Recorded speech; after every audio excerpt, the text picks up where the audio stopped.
السلام علیکم ورحمۃ اللہ وبرکاتہ۔ الحمد للہ العلی الاکرم الذی علم بالقلم علم الانسان ما لم يعلم والصلاة والسلام على النبی الاکرم اما بعد۔ قال الله تبارك وتعالى في القرآن المجيد والفرقان الحميد: يا أيها الذين آمنوا ادخلوا في السلم كافة ولا تتبعوا خطوات الشيطان إنه لكم عدو مبين۔ محترم بزرگوں، اللہ تبارک و تعالی نے قرآن حکیم میں، جو قرآن حکیم دنیائے انسانیت کے لیے رہنما کتاب ہے، دنیائے انسانیت کے لیے گائیڈ بک ہے، اس میں تمام اہل اسلام کو مخاطب کر کے ارشاد فرمایا ہے کہ اے وہ لوگوں جو ایمان لائے ہو، جنہوں نے محمد عربی علیہ صاحبہ الصلاۃ والسلام کی غلامی کا پٹا اپنی گردن میں ڈالا ہے، مسلمانی میں، اسلام میں، صلح میں، آشتی میں پورے طور پر داخل ہو جاؤ، 100% اسلام کو اختیار کر لو، 100% احکام خداوندی کے پابند ہو جاؤ، اور شیطان کے نقشۂ قدم کی پیروی نہ کرو، کیونکہ وہ تمہارا کھلا ہوا دشمن۔ اللہ تبارک و تعالی نے انفرادی طور پر بھی تمام اہل اسلام کو دین اسلام اختیار کرنے اور کلی طور پر شریعت کا پابند ہونے کا پابند بنایا ہے اور اس کا مطالبہ فرمایا ہے، اور اجتماعی طور پر بھی، کلی طور پر بھی تمام ان لوگوں سے جن کو اس بات کا دعویٰ ہے کہ خدا وحدہ لا شریک کے علاوہ کوئی معبود نہیں، اور محمد عربی علیہ السلام کی ذات اقدس اللہ کی رسالت کی حامل ہے اور اللہ کے بندے ہیں، آپ ہی کے دین اور آپ ہی کی لائی ہوئی شریعت پر چل کر انسان 100% کامیاب و کامران، سرخرو و سرفراز اور بامراد ہو سکتا ہے۔ جسے یقین ہے اسے چاہیے کہ وہ اپنی اجتماعی زندگی میں مکمل طور پر 100% اور انفرادی زندگی میں بھی اور اجتماعی زندگی میں بھی دونوں میں داخل کرے۔ یعنی گویا تمام اہل اسلام سے اللہ کا یہ مطالبہ ہے کہ سب سے پہلے وہ اپنی زندگیوں کو دین اسلام، شریعت اسلامی سے، ایمان اور ایقان سے پوری طرح سے مزین کریں، ان کی زندگی پاک اور پاکیزہ ہو، ان کے اخلاق پاک اور پاکیزہ ہوں، ان کے عادات پاک اور پاکیزہ ہوں، ان کے معاملات پاک اور پاکیزہ ہوں، ان کا کاروبار پاک اور پاکیزہ ہو، ان کا ظاہر و باطن پاک اور پاکیزہ ہو، پوری طرح سے وہ اسلام پر عمل پیرا ہوں، تو کامیابی و کامرانی، سرخروئی و سرفرازی ان کا مقدر بن جائے گی۔ یہ مطالبہ ہے قرآن مجید کا، یہ مطالبہ ہے رسول خدا صلی اللہ علیہ وسلم کا کہ ہم ایک مسلمان ہونے کی حیثیت سے انفرادی طور پر بھی ایک پکے سچے مومن ہوں اور اجتماعی طور پر بھی پکے سچے مومن ہوں۔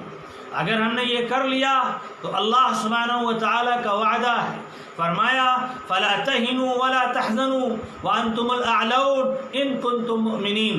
اے مسلمانوں، تمہیں گھبرانے کی ضرورت نہیں ہے، تمہیں گھبرانے کی چندہ ضرورت نہیں ہے، تمہیں ہلکان ہونے کی چندہ ضرورت نہیں ہے، تمہیں پریشان ہونے کی چندہ ضرورت نہیں ہے۔ فَلَا تَهِنُوا وَلَا تَحْزَنُوا أَنْتُمُ الْأَعْلَوْنَ، اس دنیا کے اندر تم ہی سربلند رہو گے، تم ہی بلند و بالا رہو گے، تم ہی حاکم رہو گے، تم ہی فرما روا رہو گے، تمہاری سیاست چلے گی، تمہاری قیادت چلے گی، تمہاری لیڈری چلے گی، تمہاری سرداری چلے گی، تمہاری سپہ سالاری چلے گی، تم ہی اس دنیا انسانیت کی کشتی کے کھیون ہار ہوگے۔ شرط یہ ہے کہ تم مومن کامل ہو، یہ شرط لگائی ہے اللہ سبحانہ و تعالی نے کہ ہم مومن کامل ہوں۔ اگر مومن کامل ہوں گے کریں گے تو یقیناً اللہ سبحانہ و تعالیٰ کی مدد آئے گی اور آ کر رہے گی، اجتماعی زندگی میں بھی اور انفرادی زندگی میں بھی۔ اور خدا نخواستہ اگر ہم نے ایسا نہیں کیا، اللہ کے احکام کی ہم نے پابندی نہیں کی، اللہ نے اپنے لیے حکم دیا کہ ہم انفرادی طور پر اپنی ذاتی زندگی میں بھی اسلام کو داخل کریں اور معاشرتی طور پر اپنے آل اولاد خاندان اور جس معاشرے میں اور ماحول میں ہم رہ رہے ہیں، جس ملک میں ہم رہ رہے ہیں، وہاں کی بھی ہم فکر کریں۔ فرمایا ایھا الذین آمنوا قوا انفسکم واہلیکم نارا، اے وہ لوگوں جنہیں ایمان کا دعویٰ ہے، جو اپنے آپ کو صاحب ایمان کہتے ہیں، جنہوں نے محمد عربی کی غلامی کا پٹا اپنی گردن میں ڈالا ہے، وہ سن لیں کہ وہ اپنے آپ کو بھی جہنم کی آگ سے بچائیں۔ جو جہنم کی آگ دہک رہی ہے، جو جہنم کی آگ جل رہی ہے، اس جہنم کی آگ سے اپنے آپ کو بھی بچائیں اور اپنے گھر والوں کو بھی بچائیں، اپنے خاندان والوں کو بھی بچائیں، اپنے پڑوسیوں کو بھی بچائیں، اپنے گاؤں والوں کو بھی بچائیں، اپنے علاقے والوں کو بھی بچائیں، اپنے خطے والوں کو بھی بچائیں، اپنے ملک والوں کو بھی بچائیں۔ اگر ہم نے اپنے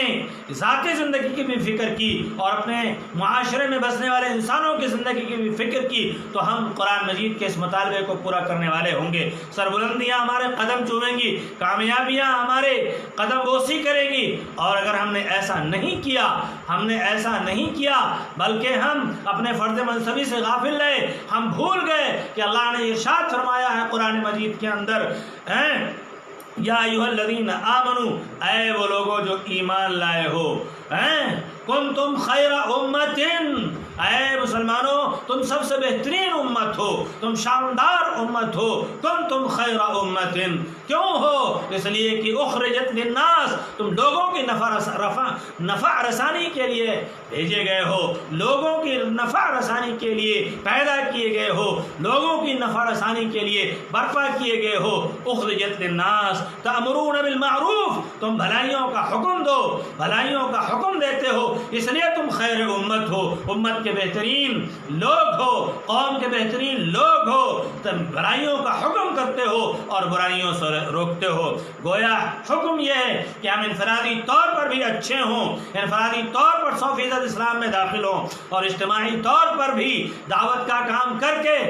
دنیائے انسانیت کی اور اپنے برادران وطن کی، اپنے بھائیوں کی، اپنے معاشرے کی، اپنے ماحول کی، اپنے پڑوسیوں کی، اپنے شہر والوں کی، اپنے ملک والوں کی اور اس دنیا میں تمام بسنے والے انسانوں کی فکر کو اوڑھ لیں اور لوگوں تک حق پہنچائیں، لوگوں تک اسلام کو پہنچائیں۔ یہ ہماری ذمہ داری ہے۔ اگر ہم ایسا کریں گے تو اپنے فرض منصبی کو نبھانے والے ہوں گے، اپنے فرض منصبی کو پورا کرنے والے ہوں گے جس کے لیے ہمیں اللہ نے بھیجا ہے، اور جس کے ترجمانی رستم کے دربار میں حضرت ربیع ابن عامر نے اس وقت کیا تھا جب رستم کے دربار میں وہ بحیثیت سفیر کے حضرت ربیع ابن عامر تشریف لے گئے تھے اور ان کو حضرت سعد بن وقاص رضی اللہ عنہ نے بھیجا تھا۔ اس وقت ان سے پوچھا تھا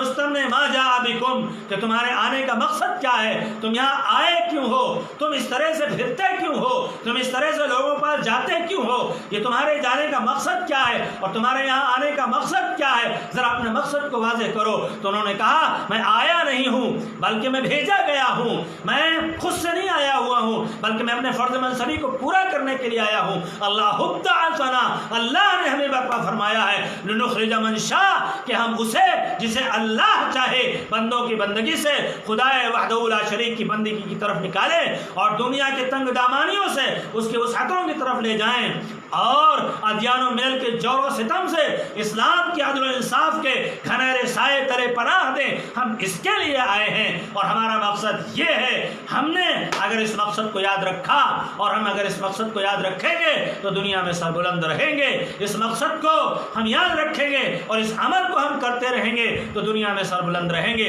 کرنے کا کام یہ ہے کہ اپنی ذاتی زندگی کو بھی دین سے مزین کریں، شریعت سے مزین کریں، احکام خداوندی سے مزین کریں، اخلاق اسلامی سے مزین کریں، اپنے کاروبار کو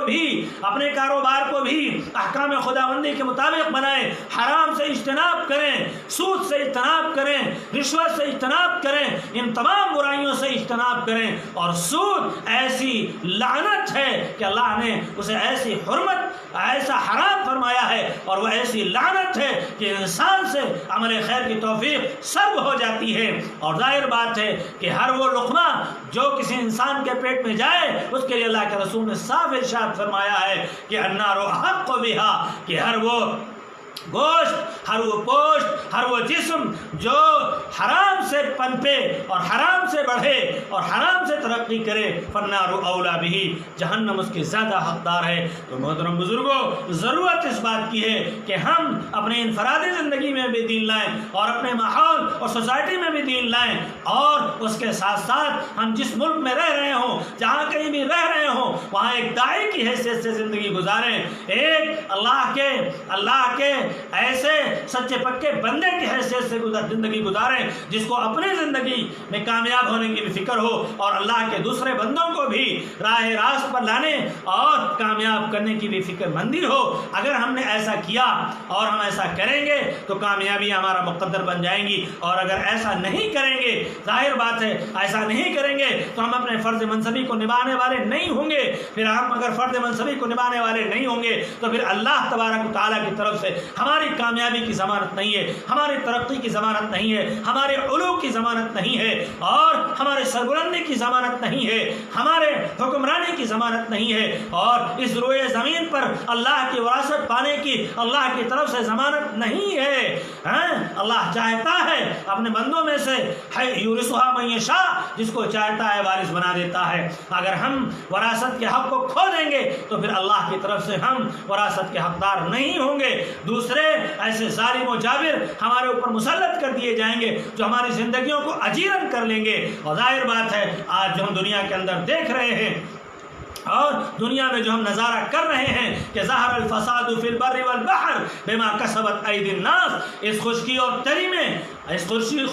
تری میں فساد پھیل گیا ہے، فساد عام ہو گیا ہے۔ کیوں عام ہو گیا ہے؟ کیوں فساد عام ہو گیا ہے؟ ہماری اپنی کرتوتوں کی وجہ سے، لوگوں کے اپنے کرتوتوں کی وجہ سے، لوگوں کے اپنے اعمال کی وجہ سے، جن کو اسلام اور مسلمانی کا دعویٰ ہے، ان کے کرتوتوں کی وجہ سے، ان کے اعمال کے سبب سے آج دنیا کے اندر فساد پھیل گیا ہے کہ ہم نے اپنے فرض منصبی کو بھلا دیا ہے، ہم نے اپنی حیثیت عرفی کو ختم کر لیا ہے، ہم دنیا اور دنیا کی تمام چیزوں میں منغمس ہو گئے ہیں، اور دنیا کی تمام چیزوں میں اس طرح سے لت پت ہو گئے ہیں کہ ہم آخرت کو بھول بیٹھے ہیں۔ ہم پر معاد کے بجائے معاش چھایا ہوا ہے۔ آج ہمیں معاد کی فکر نہیں ہے بلکہ ہمیں معاش کی فکر دامن گیر ہو گئی ہے۔ اس لیے دنیا کے غالب ہونے کی وجہ سے آج ہماری حالت ابتر ہوتی جا رہی ہے۔ حال ہمارا یہ ہو گیا ہے کہ مسلمان کا دشمن ہو گیا ہے۔